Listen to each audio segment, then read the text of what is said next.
हमारा टॉपिक है coulombs law in electrostatics अर्थात स्थिरवैद्युतिकी में कूलाम का नियम। लेकिन ये नियम स्टार्ट करने से पहले हम देखेंगे इलेक्ट्रोस्टैटिक्स क्या है, फिजिक्स के किस पार्ट को, फिजिक्स की किस यूनिट को हम इलेक्ट्रोस्टैटिक्स बोलते हैं। तो देखिए,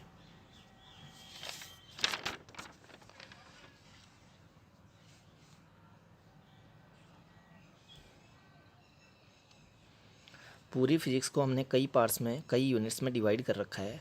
उसमें से एक पार्ट है इलेक्ट्रोमैग्नेटिज्म। इलेक्ट्रोमैग्नेटिज्म को आगे हमने दो पार्ट्स में डिवाइड कर रखा है। एक पार्ट है इलेक्ट्रिसिटी और दूसरा पार्ट है मैग्नेटिज्म।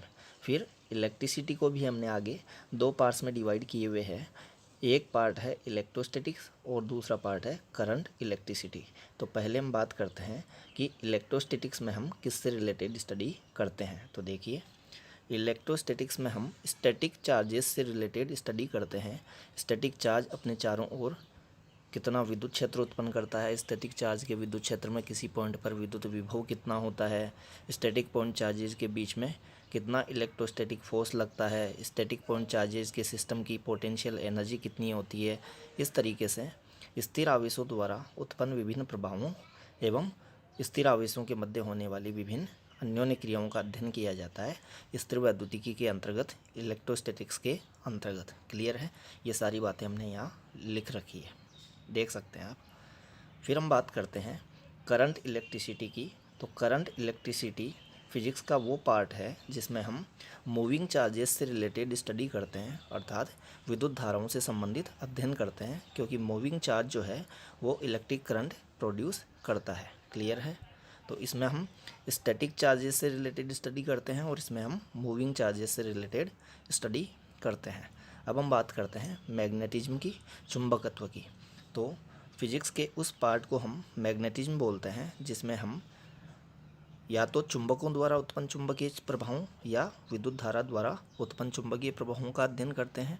चुंबक द्वारा उत्पन्न चुंबकीय क्षेत्र एवं विद्युत द्वारा उत्पन्न चुंबकीय क्षेत्रों एवं उन चुंबकीय क्षेत्रों में गतिमान आवेशों एवं धारावाही चालकों पर लगने वाले चुंबकीय बलों का अध्ययन करते हैं। क्या कहा मैंने कहा विद्युत धारा द्वारा उत्पन्न चुंबकीय क्षेत्र का अध्ययन, चुंबक द्वारा उत्पन्न चुंबकीय क्षेत्र का अध्ययन, चुंबकीय क्षेत्र में गतिमान आवेशित कणों पर लगने वाले चुंबकीय बलों का अध्ययन, चुंबकीय क्षेत्र में धारावाही चालकों पर लगने वाले चुंबकीय बलों का अध्ययन। इस तरीके से फिजिक्स का जो पार्ट इनसे रिलेटेड स्टडी पर बेस्ड है, आधारित है, उसको हम चुंबकत्व कहते हैं, मैग्नेटिज्म कहते हैं। पूरा डिटेल में हमें तभी क्लियर होगा किस किस पार्ट में हम किस किस चीज़ की स्टडी करते हैं, जब इन पार्ट्स को हम पढ़ चुके होंगे। स्थिरवैद्युतिकी पढ़ने के बाद क्लियर हो जाएगा कि स्थिरवैद्युतिकी में किस किस स्टडी की जाती है, किस किस तरीके से। ऐसे ही करंट इलेक्ट्रिसिटी पढ़ने के बाद में क्लियर हो जाएगा कि किस तरीके से हम मूविंग चार्ज से रिलेटेड स्टडी करते हैं करंट इलेक्ट्रिसिटी पार्ट में। और ऐसे ही मैग्नेटिज्म पार्ट पढ़ने के बाद में क्लियर हो जाएगा कि इसमें हम किस किस से रिलेटेड स्टडी करते हैं, क्या क्या स्टडी करते हैं। ये केवल ब्रीफ इंट्रोडक्शन है। क्लियर है, तो अब हम स्टार्ट करते हैं स्थिरवैद्युतिकी में कूलाम का नियम, कूलाम्स लॉ इन इलेक्ट्रोस्टैटिक्स। तो देखिए, कूलाम का नियम किन्हीं दो स्टैटिक पॉइंट चार्जेज अर्थात स्थिर बिंदु आवेशों के मध्य लगने वाले विद्युत बल की बात करता है। विद्युत बल का परिमाण भी बताता है और विद्युत बल की दिशा भी बताता है। इतना हम पहले से जानते हैं कि दो आवेश या तो एक दूसरे को आकर्षित करते हैं या एक दूसरे को प्रतिकर्षित करते हैं। यदि वे समान प्रकृति के हैं तो वे एक दूसरे को प्रतिकर्षित करते हैं, और यदि वे असमान प्रकृति के हैं तो एक दूसरे को आकर्षित करते हैं। इट मीन्स अगर दोनों चार्जेज पॉजिटिव पॉजिटिव है तो रिपल्सिव फोर्स लगेगा, दोनों नेगेटिव नेगेटिव है तो भी रिपल्सिव फोर्स लगेगा, लेकिन एक पॉजिटिव हो दूसरा नेगेटिव हो तो अट्रैक्टिव इलेक्ट्रिक फोर्स लगेगा। क्लियर है, तो ये जो कितना विद्युत बल लगता है इन दो पॉइंट चार्जेज के बीच में, वो चाहे आकर्षण प्रवृत्ति का हो चाहे प्रतिकर्षण प्रवृत्ति का हो, तो उस विद्युत बल का परिमाण व दिशा बताने के लिए ही कूलाम नाम के साइंटिस्ट ने एक नियम दिया है। उसी नियम को हम कूलाम के नियम के नाम से जानते हैं। तो क्लियर है, कूलाम का नियम हमें क्या बताता है? क्या बताता है कूलाम का नियम? किन्हीं दो स्थिर बिंदु आवेशों के मध्य लगने वाले विद्युत बल या कूलाम बल का परिमाण व दिशा बताता है। क्लियर है, तो कैसे बताता है देखिए, पहले हम परिमाण की बात कर लेते हैं। किन्हीं दो स्थिर बिंदु आवेशों के मध्य लगने वाला विद्युत बल जो है वो उन दोनों स्थिर बिंदु आवेशों के जो परिमाण है उन परिमाणों के गुणनफल के समानुपाती होता है, और दोनों के बीच की जो दूरी है उसके वर्ग के इन्वर्सली प्रोपोर्शनल होता है, अर्थात व्युत्क्रमानुपाती होता है। तो यहाँ से तो हमें दो इसका परिमाण मिल जाएगा विद्युत बल का। देखिए, इन दोनों मैथमेटिकल एक्सप्रेशंस को, मैथमेटिकल रिलेशंस को हम कंबाइन करते हैं तो हमें मिलता है electric force F directly proportional mod of Q1 mod of Q2 upon R square. इस प्रोपोर्शनैलिटी साइन को हम रिमूव करते हैं तो हमें एक प्रोपोर्शनैलिटी कांस्टेंट मिलता है K। तो फॉर्मूला बना F equal to K mod of Q1 mod of Q2 upon R square. यहाँ मोड का मतलब ये है कि ये जो पॉइंट चार्जेज है, ये जो बिंदु आवेश हैं, इनका हमें यहाँ केवल मान लिखना है, इनके चिन्ह को साथ यहाँ नहीं लेना है। क्लियर है? तो डायरेक्ट हम इसको ऐसे भी लिख सकते हैं कि Q1 Q2 upon R square, लेकिन ध्यान ये रखना है कि यहाँ आवेशों के केवल मान रखे जाएंगे, चिन्ह साथ में नहीं लेना है। तो कितना विद्युत बल लगता है दो पॉइंट चार्जेस Q1 व Q2 के बीच में जब वे एक दूसरे से r दूरी पर पड़े हों? कितना लगता है? F equal to K Q1 Q2 upon R square. Clear है? अब ये जो K है इसका वैल्यू बताते हैं हम वैक्यूम के लिए एसआई मात्रक पद्धति में। क्या बोला मैंने? वैक्यूम के लिए एसआई मात्रक पद्धति में K का वैल्यू कितना होता है? तो प्रयोगों से प्राप्त हुआ वैल्यू है 9 गुणा 10 की घात 9, यूनिट है newton into metre square upon coulomb square. देखिए, इसकी यूनिट हम कैसे बता सकते हैं? अभी हमें फॉर्मूला मिला था F equal to K Q1 Q2 upon R square, ये मिला था फॉर्मूला। इस फॉर्मूले में अगर मैं क्रॉस मल्टीप्लाई कर दूं इसको इधर की तरफ, और यहाँ जो मल्टीप्लाई में है Q1 Q2 उसको इधर डिवाइड में ले आऊँ तो क्या मिलेगा? देखिए, F into R square upon Q1 Q2, ये K का वैल्यू मुझे मिल जाएगा। यहाँ से मिल गया। यहाँ से K का यूनिट हम देख सकते हैं, फोर्स का यूनिट न्यूटन, डिस्टेंस स्क्वायर का यूनिट मीटर स्क्वायर, और चार्ज मल्टीप्लाई बाई चार्ज इसका यूनिट हो गया coulomb into coulomb, it means coulomb square. तो यूनिट बना newton into metre square upon coulomb square, और इसका वैल्यू जो है वो प्रयोगों से प्राप्त हुआ है 9 गुणा 10 की घात 9। तो K इजिकल टू हुआ 9 गुणा 10 की घात 9 newton into metre square upon coulomb square. तो ये तो हमने K का वैल्यू बताया है और K का यूनिट बताया है। क्लियर है बात? अब K को हम निर्वात की विद्युशीलता की फॉर्म में, अर्थात एप्सिलॉन नॉट की फॉर्म में इस तरीके से लिख सकते हैं, इस तरीके से लिखा जा सकता है K equal to 1/4 pi epsilon naught, जहाँ एप्सिलॉन नॉट का अगर मैं वैल्यू बताना चाहूँ तो एप्सिलॉन नॉट को इधर ले जाएं और K को इधर ले आएँ, तो देखिए क्या बना, epsilon naught equal to 1/4 pi K। अभी हमने K का वैल्यू बताया था, वो K का वैल्यू यहाँ पुट कर देंगे, K के प्लेस पे 4 के प्लेस पे 4, पाई के प्लेस पे 22/7। तो इसको जब हम सोल्व करते हैं तो देखिए हमें वैल्यू मिलता है 8.85 इंटू 10⁻⁻12, और यूनिट देखिए क्या बनेगा, यूनिट ये जो यूनिट था इसका रेसिप्रोकल मिलेगा, ये उल्टा हो जाएगा, तो कूलाम स्क्वायर ऊपर चला जाएगा और नीचे डिनोमिनेटर में रह जाएगा न्यूटन इंटू मीटर स्क्वायर। तो यही हुआ है coulomb square upon newton into metre square, ये यूनिट हुआ निर्वात की विद्युशीलता एप्सिलॉन नॉट का। तो K का वैल्यू ये, यूनिट ये, एप्सिलॉन नॉट का वैल्यू ये, यूनिट ये। क्लियर? K को हम बोलते हैं स्थिर वैद्युत नियतांक, इलेक्ट्रोस्टैटिक फोर्स कांस्टेंट, और एप्सिलॉन नॉट को हम बोलते हैं निर्वात की विद्युशीलता, परमिटिविटी ऑफ वैक्यूम और फ्री स्पेस। वैक्यूम को हम फ्री स्पेस भी बोलते हैं। क्लियर है? तो हम यहाँ तक पहुँच चुके हैं। अब देखिए, वैक्यूम के लिए इलेक्ट्रिक फोर्स लिखते हैं जब इन दोनों पॉइंट चार्जेज के बीच में वैक्यूम हो, इट मीन्स उनके बीच में कोई मीडियम ना हो, इवन एयर भी नहीं हो, वायु तक नहीं है, उसी को वैक्यूम बोलेंगे हम। तो जब दो बिंदु आवेशों के मध्य कोई माध्यम ना हो, निर्वात हो, तो उस स्थिति में इनके मध्य कितना विद्युत बल लगता है? तो देखिए यहाँ से देखते हैं, यहाँ से उस विद्युत बल को, अर्थात निर्वात में लगने वाले विद्युत बल को हम बोल रहे हैं F नोट। तो F के प्लेस पे मैंने F नोट कर दिया है, और K के प्लेस पे वैक्यूम के लिए हम लिखेंगे 1/4 पाई एप्सिलॉन नोट, क्योंकि K का ये जो वैल्यू होता है ये वैक्यूम के लिए ही होता है। क्लियर है। तो F naught is equal to के प्लेस पे 1/4 पाई एप्सिलॉन नोट और ये Q1 Q2 upon R square as it is. तो देखिए बता दिया है हमने निर्वात में विद्युत बल, निर्वात में विद्युत बल। तो इतना विद्युत बल लगता है दो बिंदु आवेशों Q1 व Q2 के बीच में जब वे एक दूसरे से r दूरी पर पड़े हों। किसमें? निर्वात में। क्लियर है। इक्वेशन नंबर 2 तक पहुंच गए।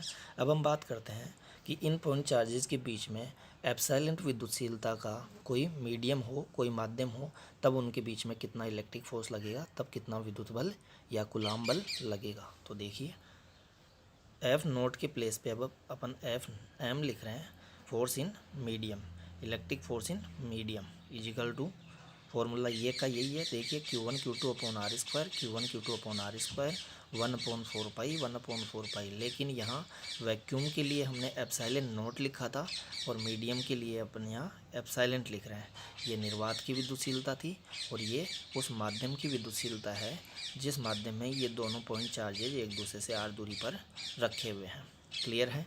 तो ये उन दोनों पॉइंट चार्जेज के बीच में निर्वात में लगने वाला विद्युत बल है और ये उन्हीं दो पॉइंट चार्जेज के बीच में माध्यम में लगने वाला विद्युत बल है।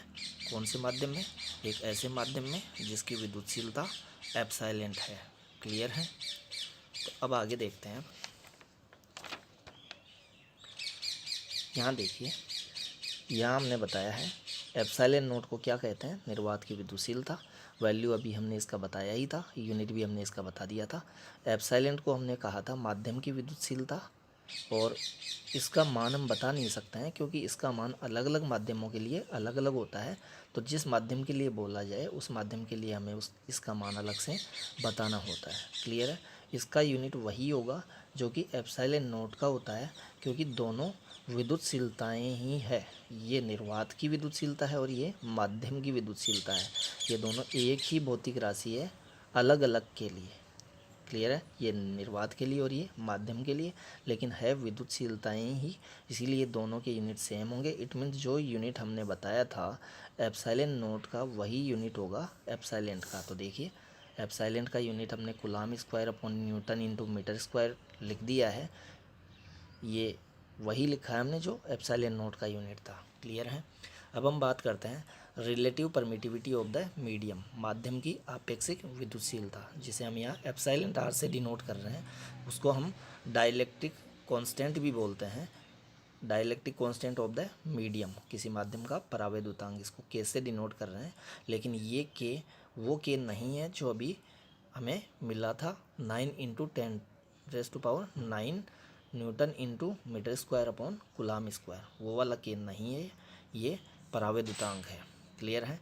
तो कन्फ्यूजन से बचने के लिए मैं इस टॉपिक को एप्सिलॉन r से डिनोट करूँगा। इट मीन्स माध्यम की आपेक्षिक विद्युतशीलता या परावैद्युतांक को मैं के से डिनोट न करके एप्सिलॉन r से यहाँ डिनोट करके चल रहा हूँ। तो देखिए एप्सिलॉन r क्या होता है? एप्सिलॉन r होता है किन्हीं दो स्थिर बिंदु आवेशों के मध्य निर्वात में लगने वाला विद्युत बल व उन्हीं दो स्थिर बिंदु आवेशों के मध्य माध्यम में लगने वाला विद्युत बल। क्लियर है। इन दोनों के अनुपात के तुल्य होगा। Electric force in vacuum upon electric force in medium equal to epsilon r। Clear है।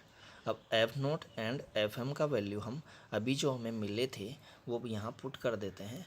एफ नोट का वैल्यू हमने बताया था किसके लिए? वैक्यूम के लिए 1/4 pi epsilon naught Q1 Q2 upon R square, और एफ एम का वैल्यू हमने बताया था 1/4 pi epsilon Q1 Q2 upon R square. दोनों में डिफरेंस केवल यहाँ था, यहाँ इसमें एप्सिलॉन नोट आता है, यहाँ इसमें एप्सिलॉन आता है। क्लियर है। तो और सारी जो राशियाँ हैं वो सेम है, तो कैंसिल हो जाएगा। इससे ये कैंसिल हो गया, 1/4 पाई से 1/4 पाई कैंसिल हो गया। यहाँ बचा 1/एप्सिलॉन नोट और यहाँ बचा 1/एप्सिलॉन। तो 1/एप्सिलॉन में से एप्सिलॉन ऊपर चला गया और एप्सिलॉन नोट नीचे रह गया। तो एप्सिलॉन r इक्वल टू मिला एप्सिलॉन अपॉन एप्सिलॉन नोट। तो देखिए फोर्स की फॉर्म में तो था F naught upon F M और विद्युतशीलता की फॉर्म में है एप्सिलॉन अपॉन एप्सिलॉन नोट। किसके इक्वल? एप्सिलॉन r के इक्वल। तो epsilon r equal to electric force in vacuum upon electric force in medium. और परमिटिविटी की फॉर्म में बोले तो कैसे बोलेंगे? Permittivity of the medium upon permittivity of the vacuum और फ्री स्पेस। क्लियर है। अब हम इसके यूनिट की बात करते हैं, एप्सिलॉन आर की यूनिट की। तो एप्सिलॉन आर जो है वो यूनिट लेस है। यूनिट लेस इसलिए क्योंकि इसमें न्यूमरेटर में भी फोर्स है, डिनोमिनेटर में भी फोर्स है। तो फोर्स के यूनिट न्यूटन से इस फोर्स का यूनिट न्यूटन कैंसिल होकर ये यूनिट लेस हो जाएगा। क्लियर है? यूनिट लेस है तो ये डायमेंशन लेस भी होगा। इट मीन्स इसकी कोई डायमेंशन नहीं होगी। M0, L0, T0, A0। Clear है? अब देखिए आगे हमने बताया एप्सिलॉन आर का मान कि एप्सिलॉन आर का वैल्यू कहाँ से कहाँ तक होता है।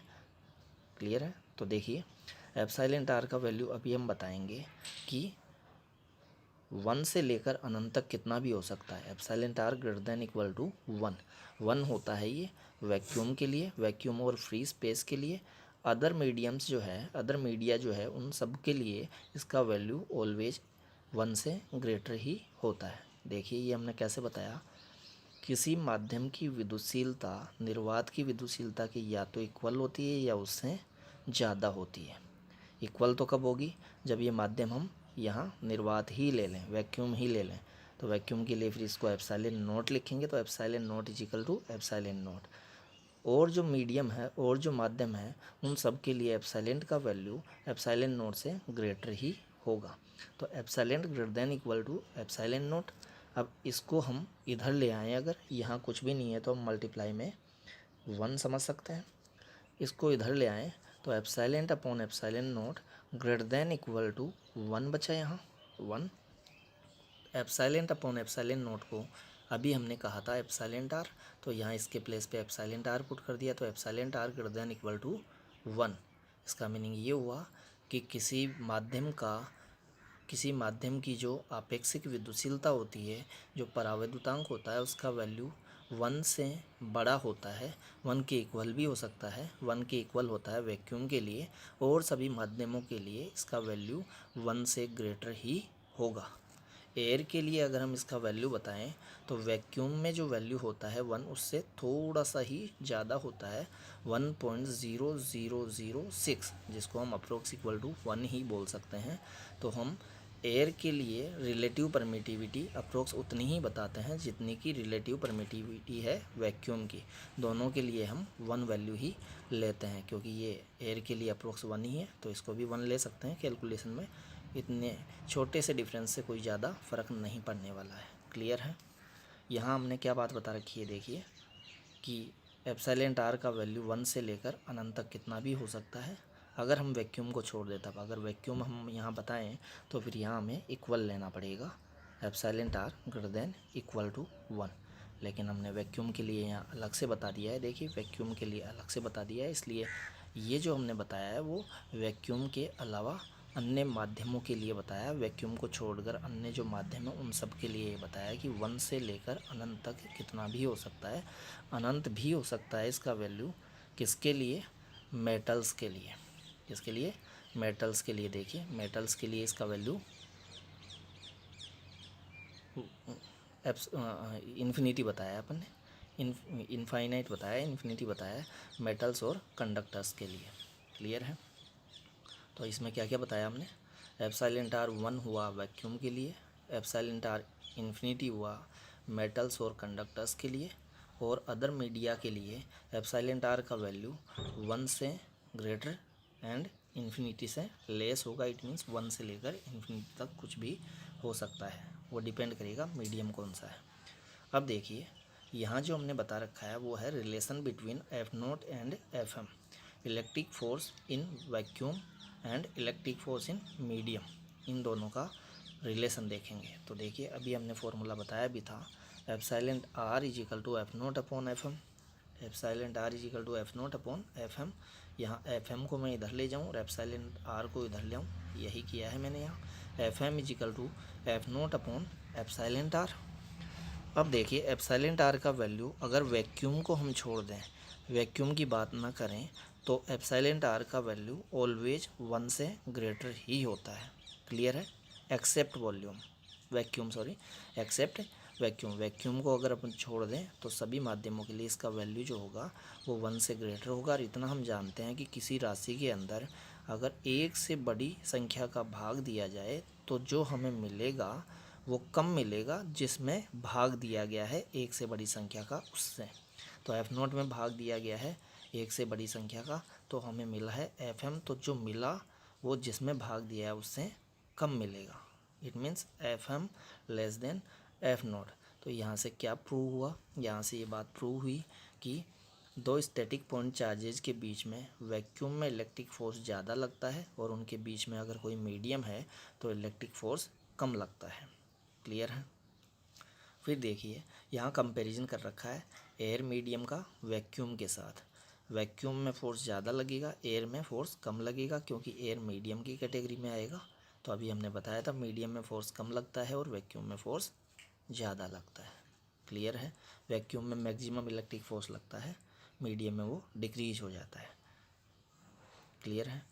हालांकि हमने यहाँ ये भी बात बताई है कि एयर में कम तो लगता है, लेकिन वो कम ज़्यादा कम भी नहीं होता। निर्वात में लगने वाले इलेक्ट्रिक फोर्स से वो दोनों अप्रोक्स इक्वल ही होते हैं, क्योंकि एप्सिलॉन आर का जो वैल्यू है वैक्यूम के लिए 1 है और एप्सिलॉन आर का वैल्यू एयर के लिए अप्रोक्स 1 है, 1.0006 है। तो इसमें एप्सिलॉन आर 1 रखें चाहे 1.0006 रखें, एफ एम का वैल्यू अप्रोक्स सेम सा ही आएगा। तो एयर मीडियम में इलेक्ट्रिक फोर्स उतना ही लगेगा जितना वैक्यूम में लगता है किन्हीं दो स्टैटिक पॉइंट चार्जेज के बीच। क्लियर है। अब हम बात करते हैं कि पॉइंट चार्जेज के बीच में अगर कोई मेटेलिक मीडियम, कोई कंडक्टिंग मीडियम रखा हुआ हो, कोई चालक माध्यम रखा हुआ हो, तो उनके बीच में कितना इलेक्ट्रोस्टैटिक फोर्स लगेगा। तो इसी फॉर्मूले से देखेंगे। देखिए F naught upon epsilon R से, F naught upon epsilon R. लेकिन एप्सिलॉन आर अभी हमने मेटल्स के लिए और कंडक्टर्स के लिए कितना बताया था, इन्फिनिटी बताया था, इनफाइनाइट बताया था। तो ये वैल्यू जब हम यहाँ पुट कर देंगे तो पुट करने से इन्फिनिटी का जब डिवाइड किया जाएगा एफ नोट में तो हमें मिलेगा 0। तो एफ एम इजिकल टू 0 मिल गया। तो अगर किन्हीं दो स्थिर बिंदु आवेशों के मध्य कोई चालकीय माध्यम भरा हुआ है तो उनके मध्य कोई विद्युत बल नहीं लगता। क्लियर है। अब देखिए इस नोट में हमने क्या बता रखा है, इस नोट में हमने ये बता रखा है कि किन्हीं दो स्थिर बिंदु आवेशों के मध्य लगने वाला विद्युत बल हम 1/4 pi epsilon Q1 Q2 upon R square भी बोल सकते हैं। और यहाँ एप्सिलॉन के प्लेस पे देखिए, एप्सिलॉन के प्लेस पे मैं यहाँ से क्या लिख सकता हूँ, एप्सिलॉन के प्लेस पे लिख सकता हूँ epsilon naught into epsilon R, epsilon naught into epsilon R लिख सकता हूँ एप्सिलॉन के प्लेस पे। तो यहाँ एप्सिलॉन के प्लेस पे ये पुट कर दिया है, तो फॉर्मूला बना 1/4 pi epsilon naught epsilon R Q1 Q2 upon R square. तो ये था विद्युशीलता की फॉर्म में और ये है आपेक्षिक विद्युशीलता की फॉर्म में। क्लियर है। अब देखिए यहाँ हमने क्या बताया कि इस वाले नोटेशन को हम रीड क्या करते हैं, इसको कहा तो हमने निर्वात की विद्युशीलता है, लेकिन इसको रीड क्या किया है हमने, हम इसको बोल रहे थे एप्सिलॉन नोट, एप्सिलॉन नोट। इसको क्या रीड कर रहे थे हम, वैसे है तो ये माध्यम की विद्युशीलता, लेकिन रीड क्या कर रहे थे इसको एप्सिलॉन। और एक था ये epsilon R, epsilon R. Clear है। ये निर्वात की विद्युशीलता, ये माध्यम की विद्युशीलता, ये आपेक्षिक विद्युशीलता। इसका मात्रक जो है वही मात्रक इसका है और ये यूनिटलेस है, मात्रक ही न, इसका कोई मात्रक नहीं होता है। क्लियर। अब देखिए हम आगे बढ़ते हैं।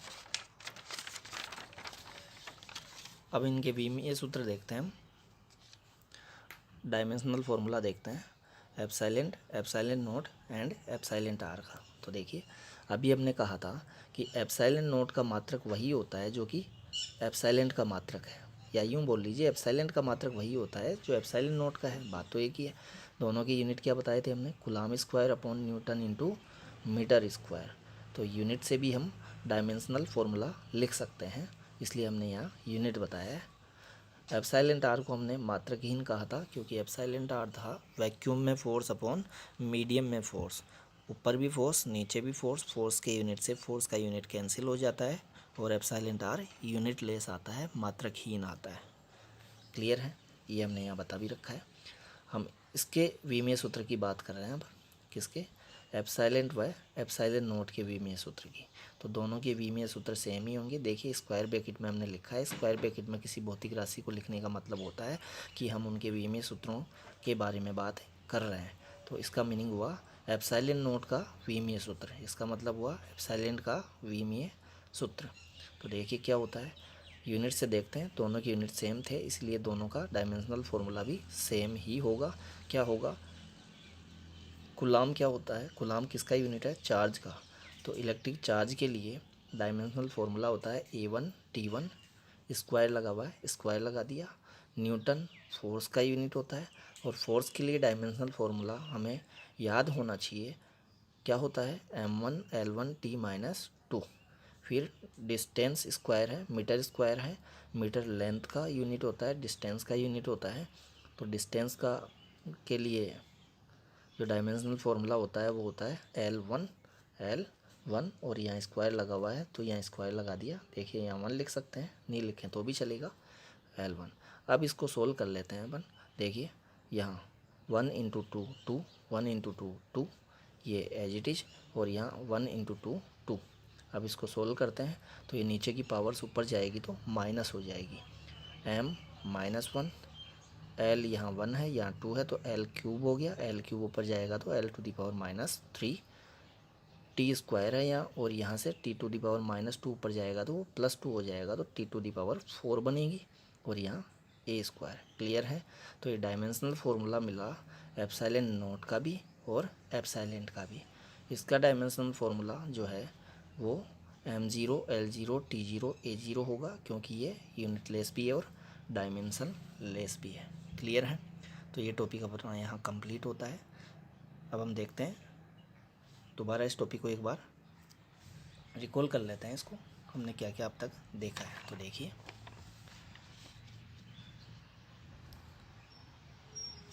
केवल कूलॉम्स लॉ को मैं रिकॉल कर रहा हूँ। देखिए कूलॉम्स लॉ में हमने क्या बताया था, डायग्राम बनाया था, फिर हमने बताया कि ये जो स्टैटिक पॉइंट चार्जेज है इनके बीच में कितना इलेक्ट्रोस्टैटिक फोर्स लगेगा। तो हमने बताया परिमाणों के गुणनफल के समानुपाती होता है विद्युत बल, और दूरी के वर्ग के विद्युत समानुपाती होता है। यहाँ से इन दोनों रिलेशन को कंबाइन किया तो हमें मिला F = K/Q1Q2/R²। फिर के का वैल्यू हमने डायरेक्ट बताया, यहाँ से के का वैल्यू बताया, यूनिट बताया। फिर के को हमने एप्सिलॉन नोट की फॉर्म में बताया।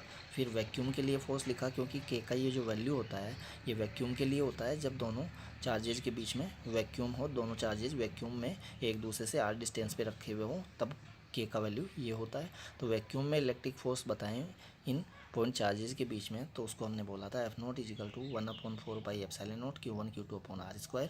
फिर मीडियम के लिए हमने इलेक्ट्रिक फोर्स लिखा था, तो मीडियम में बस एप्सिलॉन नोट के प्लेस पे हमने एप्सिलॉन लिख लिया था। तो यह है इलेक्ट्रोस्टैटिक फोर्स इन वैक्यूम और फ्री स्पेस, यह है इलेक्ट्रोस्टैटिक फोर्स इन मीडियम। फिर देखिए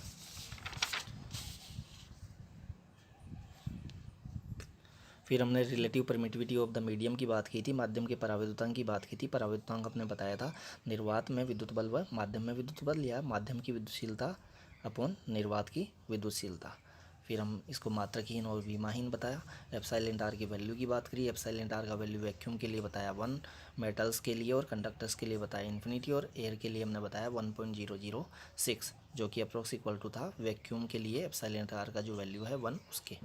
क्लियर है। फिर हमने रिलेशन देखा निर्वात में लगने वाले विद्युत बल व माध्यम में लगने वाले विद्युत बल के बीच में। रिलेशन में हमने क्या बताया कि माध्यम में विद्युत बल कम लगता है, निर्वात में विद्युत बल ज़्यादा लगता है। क्लियर है। फिर हमने बताया कि दो आवेशों के बीच में अगर कोई चालक माध्यम रखा हुआ हो, चालकीय माध्यम रखा हुआ हो, धात्विक माध्यम रखा हुआ हो, तो उनके मध्य कितना विद्युत बल लगता है। तो धात्विक माध्यम या कोई चालकीय माध्यम आवेशों के बीच में होने पर उनके मध्य कोई विद्युत बल नहीं लगता है। क्लियर है। फिर हमने ये फॉर्मूला वापस बताया, ये निर्वात की विद्युतशीलता माध्यम की विद्युतशीलता के रूप में था, माध्यम में लगने वाला विद्युत बल। यहाँ हमने उसी को लिखा है परावैद्युतांक के रूप में, अर्थात आपेक्षिक विद्युतशीलता के रूप में। क्या किया था हमने यहाँ एप्सिलॉन के प्लेस पे हमने लिखा है epsilon naught into epsilon R. कहाँ से, यहाँ से लिखा था epsilon = epsilon naught into epsilon R. Clear है। फिर हमने इनके डायमेंशनल फार्मूला की बात की थी। हमने कहा कि एप्सिलॉन व एप्सिलॉन नोट का यूनिट व डायमेंशनल फार्मूला सेम होता है, दोनों की यूनिट भी सेम है। एप्सिलॉन व एप्सिलॉन नोट के यूनिट भी सेम है और इन दोनों के डायमेंशनल फार्मूले भी सेम है। एप्सिलॉन आर हमने यूनिट लेस बताया था और डायमेंशन लेस बताया था।